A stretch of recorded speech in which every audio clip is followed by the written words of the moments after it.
bilang Indonesia tuh negara miskin itu orang yang kurang baca. Lihat Viral guys, Indonesia dikatakan miskin oleh netizen Malaysia.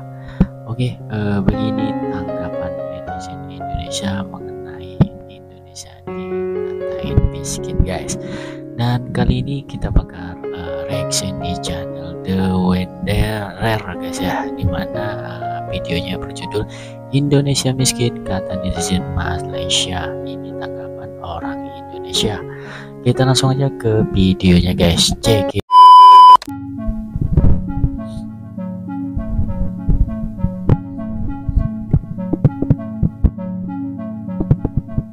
Sebagian rakyat Malaysia meremehkan Indonesia seperti negara miskin. Perlu kita ketahui ekonomi dan militer Indonesia jauh lebih besar dari Malaysia. Apalagi Indonesia saat ini tidak seperti 20 tahun yang lalu.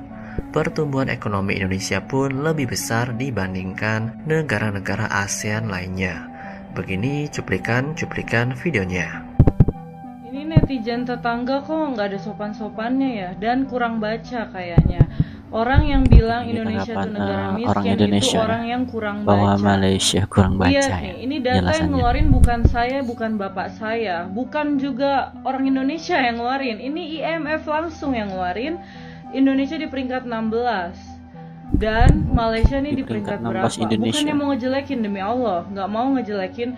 Cuma menurut IMF aja, ini nih data objektif loh. Indonesia nih nggak main-main penghasilannya. Ini GDP ya, bukan GDP per kapita.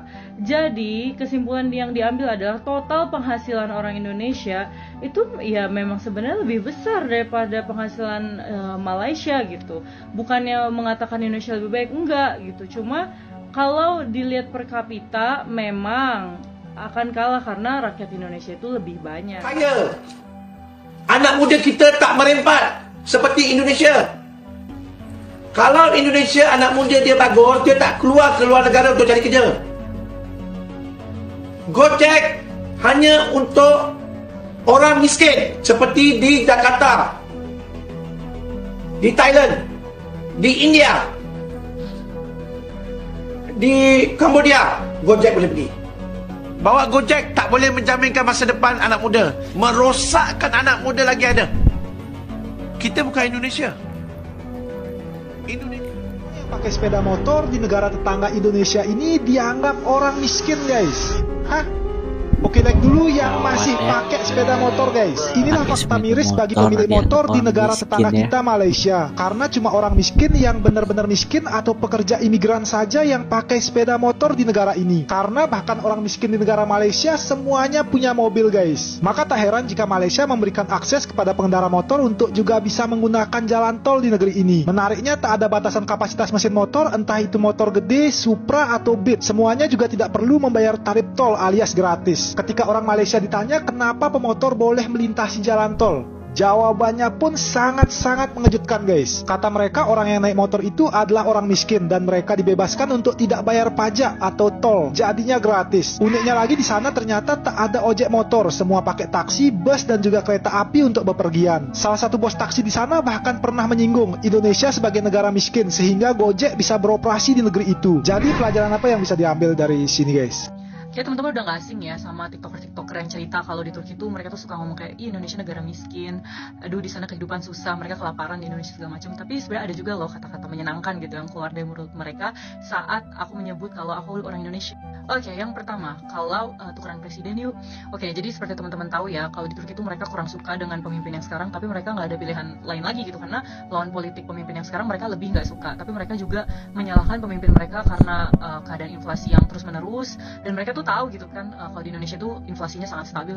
Terus aku kayak oh yakin mau tukeran sama presiden kita nih, orang Indonesia aja pada pengen tukeran loh sama kalian. Yang kedua, bentuk mata kalian cantik ya. Jadi seperti yang teman-teman tahu ya, orang Turki itu menyukai bentuk mata yang kayak almond gini loh. Jadi aku bahkan punya teman namanya Hatice yang suka aku posting di story aku. Dia tuh kalau foto, karena dia kan keturunan Uzbek juga, walaupun setengah, dia tuh suka gini-giniin mata supaya kelihatan sipit. Karena bagi mereka tuh unik banget. Dan yang nyenengin lagi adalah mereka selalu bilang kalian tuh saudara jauh kami, karena mereka tuh rata-rata tahu kalau Indonesia adalah negara dengan populasi umat muslim terbesar di dunia. Dan yang terakhir ini biasanya kayak amja-amja gitu ya, pade-pade bilang, ponakan aku nih kamu orang Indonesia, orangnya bersih loh, orangnya rajin loh gitu ya Allah. Padahal aku bukan tipe orang Indonesia yang kayak gitu, tapi ikut harum namanya. Ya guys, kita tuh bukan negara dunia ketiga lagi. Jadi hilangkan rasa inferiority dari diri kita karena kita tuh kelamaan dijajah. Sebenarnya orang luar negeri yang mikir kita tuh negara miskin itu ya orang luar negeri yang nggak jalan-jalan ke luar negeri. Karena teman dekatku aja nih, tahu kan siapa yang aku maksud, yang pernah aku bikin VT bareng, itu selalu bilang Indonesia tuh negara miskin. Tapi saat dia ke Jakarta kaget minta mampus, bukan minta ampiun lagi, karena kata gedung-gedungnya tuh kayak New York gitu. Terus dia bilang, gila ya ternyata Jakarta mahal banget ya, dibandingkan Istanbul aja masih mahalan Jakarta. Terus aku kayak, ya emang mahal. Baru tahu loh. Makanya jadi ya sama kayak kita gitu, kita dibayangkan kita kayak taruh Vietnam, perasaan Vietnam itu negara miskin kan, tapi saat aku ke sana ternyata nggak murah-murah amat juga gitu loh. Kayak sama aja kayak Jakarta. Jadi di setiap negara pasti tetap ada yang miskin dan tetap ada yang kaya. Cuma secara overallnya gimana? Nah secara overall Indonesia tuh nggak miskin guys. Bahkan GDP-nya aja tuh tertinggi di Asia. Dulu Asia Tenggara, dulu Singapura. Tapi coba buka Google deh, udah Indonesia sekarang. Malu besarnya rakyat Malaysia, ya, yang sekarang ini kita ni dijadi bahan ketawa oleh jiran kita, Indonesia yang dulu kita pandang remeh, kita pandang rendah, ya, sebagai negara pembekal buruh kasar, pembantu rumah, ya, masyarakat yang kurang maju, kitalah yang paling maju di kalangan rumpun Melayu dan sebagainya. Tetapi sekarang ini kita malu. Bersyukurlah dengan apa yang ada, jangan merungut dah. Memang betul, kita kena bersyukur, tetapi dalam masa yang sama kita kena ada niat untuk berubah dan meningkatkan kualiti hidup kita. Bila kita dapat RM50, kita bersyukur dengan rezeki tersebut. Dan dalam masa yang sama, kita cuba berusaha untuk mendapatkan RM100 pula. Korang tahu tak, disebabkan pemikiran bersyukur tak kena tempat ni lah orang politik duk kencing kita. Itulah orang politik dengan mudah hanya kata bersyukurlah dengan apa yang ada, apa lagi yang kita nak. Kata orang politik, tak apalah kita miskin, yang pasti orang Melayu memerintah. Orang Melayu, orang Islam kena jadi kaya sebab nak menguatkan ekonomi orang Islam juga. Dalam hadis Bukhari ada sebut, tangan yang di atas lebih mulia daripada tangan di bawah. Maksudnya bersedekah lebih baik. Nak bersedekah macam mana kalau tak ada harta kan? Macam mana kita nak bagi zakat kalau kita tak berharta? Apa korang bercakap pada orang-orang miskin yang duk minta sumbangan ni? Bersyukurlah dengan apa yang korang ada. Kena pelempang kan? Pas ni jangan dah kita merengek, merintih bila kita tengok orang bukan Islam jauh lebih kaya daripada kita. Bersyukur, biar kena pada tempatnya. Masa saya belajar di Turki, ada orang Pakistan pernah kata, alah rupanya Malaysia membangun dan moden disebabkan orang-orang Cina. Dan dia juga mengatakan pada hakikatnya, orang Islam Melayu miskin-miskin di Malaysia. Sejak daripada tu, dia dah berubah fikiran tentang Malaysia. Sebab selama ni, dia ingat orang Melayu Islam hidup dengan selesa dan pegang ekonomi negara. Mana taknya sebab selama ni, dia duk tengok yang kita ni duk bantu negara asing. Tapi hakikatnya, dia tengok orang Malaysia itu sendiri yang susah. Saya memang terdiam, tak dapat nak jawab balik sebab itu memang hakikatnya. Tapi saya tak marah pada orang Pakistan tu. Sebaliknya saya berterima kasih kerana dia merupakan antara sebab kenapa saya bersungguh-sungguh nak bantu anak tempatan kita.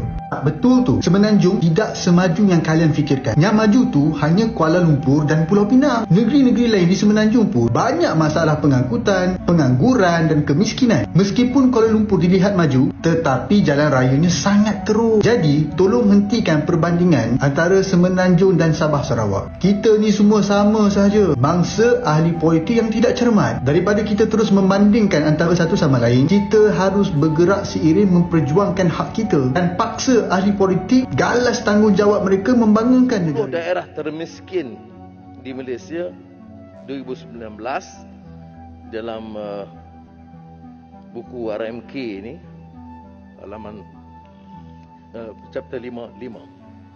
Ini agak menarik. Ya. Tiga-tiga negeri ini negeri pengeluar minyak. Tetapi disebut satu keadaan yang sangat membimbangkan, lodging di Kelantan, Pusa di Sarawak dan 8 daerah di Sabah. Kota Marudu, Kota Belud, Kudat, Pitas, Beluran, Telupit, Tonggot dan Nabawan. Dia terikat juga dengan pengabaian, kecuaian daripada pelaksanaan program, projek dari Kerajaan Persekutuan dan Kerajaan Negeri. Dan satu soalan juga harus dibangkitkan oleh rakan-rakan kita di Sabah Sarawak. Apakah semata-mata kecuaian di pusat ataupun kegagalan wakil-wakil mereka di pusat?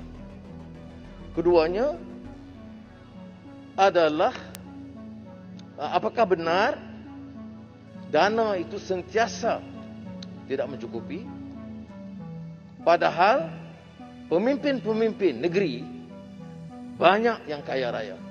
Kadang-kadang kekayaannya itu mencatat satu angka yang sangat melonjak, yang mengejutkan.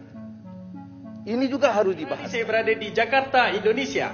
So kalau korang tengok kat Jakarta, Indonesia ni memang maju habis weh. Banyak bangunan tinggi-tinggi.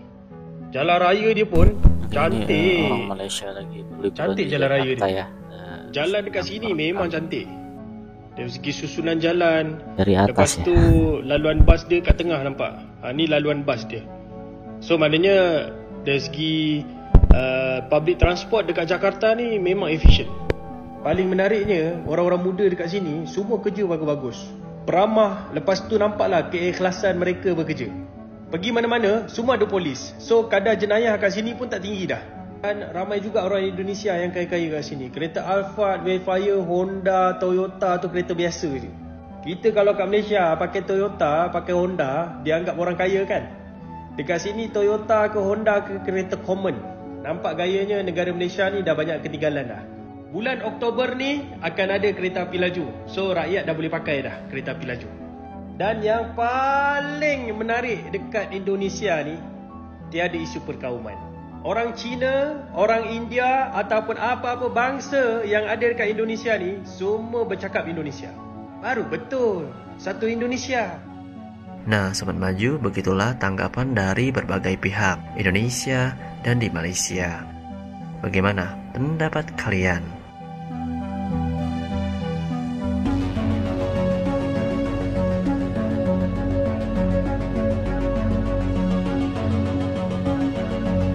Oke, menyikapi video tadi ya, Indonesia dan Malaysia merupakan serumpun ya, sama-sama di Asia Tenggara. Semoga selalu berhubungan baik tentunya ya, dari oknum-oknum yang ingin memecah belah seperti ini guys ya. Dan inti dari video tersebut ya mengenai yang memakai motor itu miskin ya. Setiap negara itu ada kebijakannya masing-masing ya, tentang kebutuhannya masing-masing. Seperti di Indonesia, karena Indonesia ini macet ya, jadi diperlukan banget ojek supaya mempercepat waktu untuk bepergian ya tentunya. Oke, buat teman-teman cukup siang listen gue. Saya maaf jika ada salah-salah kata. Saya akhiri. Wassalamualaikum warahmatullahi wabarakatuh.